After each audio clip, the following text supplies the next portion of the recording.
Star, thank you for joining us. First, can you tell me a little bit about what you learned from the Patterns and Parallels project that advocates for threatened bird populations? Well, we looked at 3 bird species.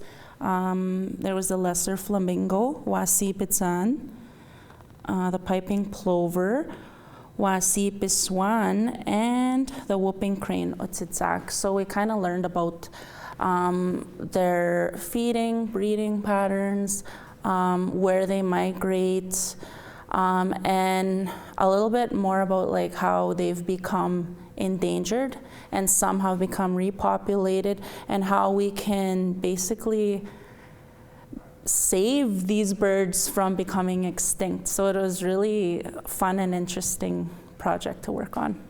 You know, in our Cree language, Ineemowin, some of the birds didn't exist here. Translation must have got interesting for you. Yeah, it did. So like one of those were like the lesser flamingo, which we don't have flamingos here. But upon doing a quick Google search with my mother, because my mom had to think about it as well, we came across the word Wasi-Pitsan. And wasi, that there's a root word in there, it means shine or bright, right? So definitely interesting, and you need to be creative, but also not too silly, such as the hippo. Yeah, that's another one that maybe we'll have time for later. But you know, speaking of translation, you also mentioned to me earlier that translating Cree has some extra steps. Can you explain that for our viewers?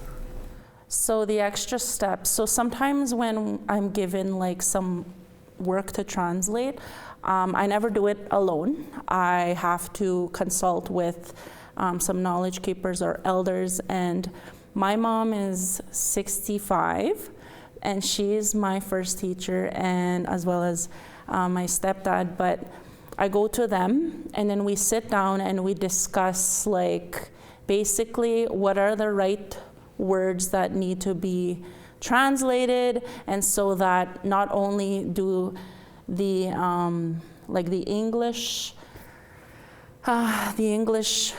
listeners or viewers get to see the language, but also the more fluent people, so that they understand what's being translated.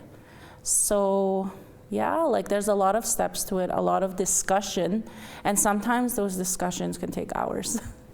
Because you're learning as you're going, right? So maybe you want to just tell us how you got involved in this project. So I was asked by University College of the North if I can do this translation for this specific project about the bird species.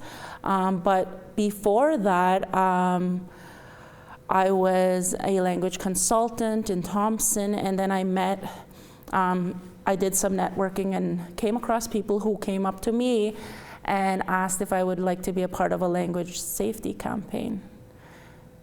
And tell me a little bit about that campaign and what you learned from that.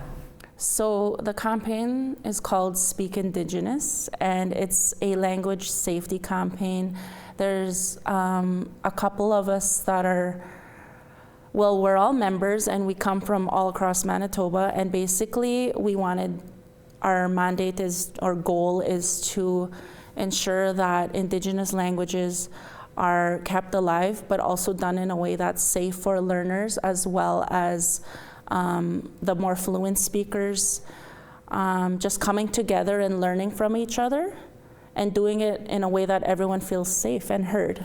Speaking of that safety, do you have any advice for or encouraging words for those who are either relearning an Indigenous language or even being introduced to it for a first time? Some advice would be don't be too hard on yourself. Don't be afraid to ask questions, because I almost lost my language at one point, but I knew that in my heart I wanted it and I didn't want to lose it, and it was important to me. So if it's important to you, you're going to persevere, and it's going to be worth it, because then you're going to be able to connect with your family, your grandparents if they're still alive, elders, everybody. It's such a beautiful language, and there's teachings in there, and they're going to guide you for the rest of your life. So don't give up. even I feel inspired because I'm trying to take back my language as well. But I just want to thank you for your time today, Stark, and Anaskamitin. I would say thank you.